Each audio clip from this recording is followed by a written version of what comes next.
Ay mga ka-yummy food recipes, narito na po ang ating nilulutong chicken a la king. Ipapakita ko po sa inyo kung paano ito lutuin. Narito naman po ang final product niya na sobrang yummy naman talaga, mapapawaw kayo. Perfect po itong kapares ng mainit-init pang kanin. Samahan niyo po akong magluto ng napakasarap na recipe na ito.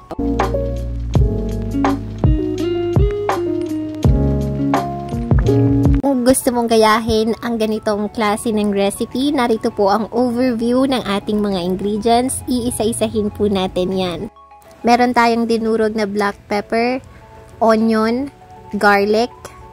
Syempre, kasama na rin dyan yung dahon ng laurel, bell pepper, hotdog, asin, mushroom, all-purpose cream.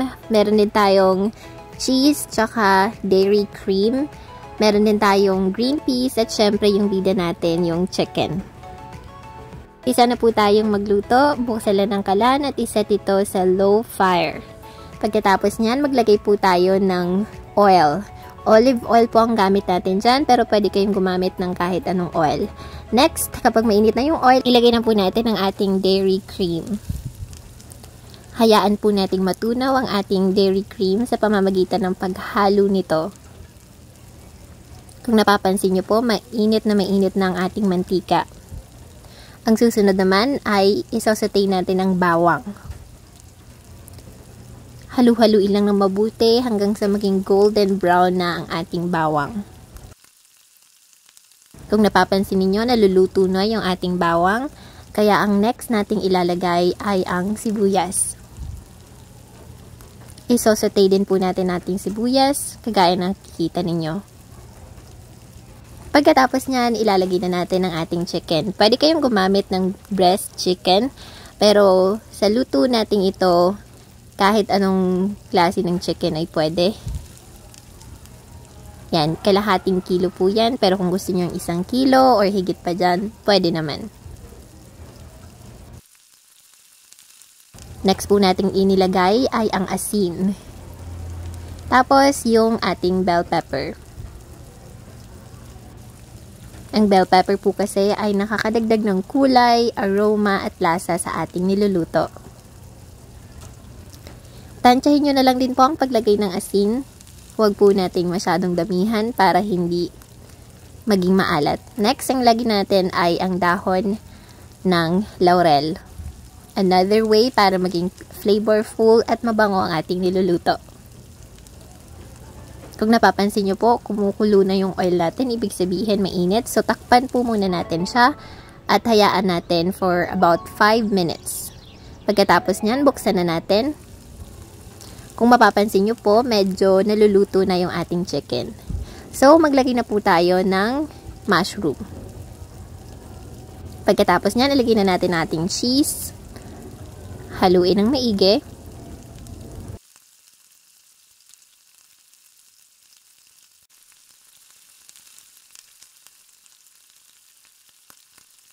Pagkatapos nyan, takpan po muna natin ang ating niluluto para lutuin yung ating chicken.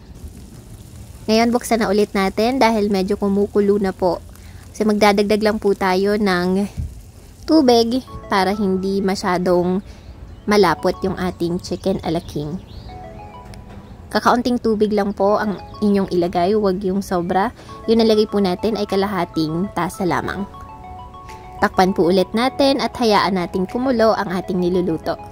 Ngayong kulo na siya, buksan na natin at ilagay natin ang secret ingredient. Yan po ay ang Maggi Magic Sarap. Hindi po sponsored, pero usually talaga para maging masarap ang niluluto natin, meron tayong sekretong ingredient. At yan nga po yung Maggi Magic Sarap. Yan. Next ating ilalagay ay ang ating hotdog. Ang hotdog naman ay isang another ingredient, syempre, pero nakakapagdagdag kulay din siya sa ating niluluto. Next ay ang ating green peas. Haluin lang din ng maigi.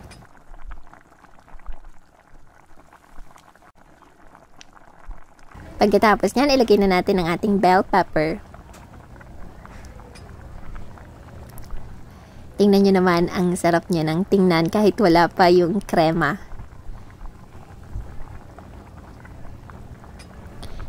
Pagkatapos niyan, takpan lang po muna natin at hayaan nating maluto ang mga ingredients. Buksan na ulit natin after 5 minutes. Kulong-kulo na siya.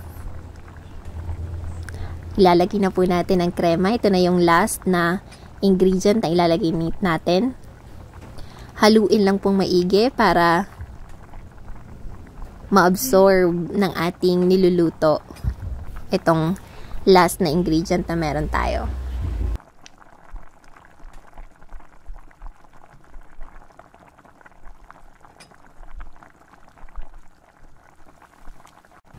Taste na natin.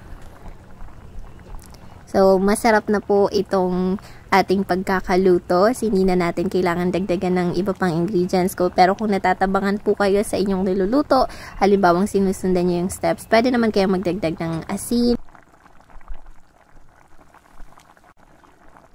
Ayan na, luto na po. So, narito na po ang ating final product. Mainit-init pa siya. Kung nakikita nyo po, meron pang usok.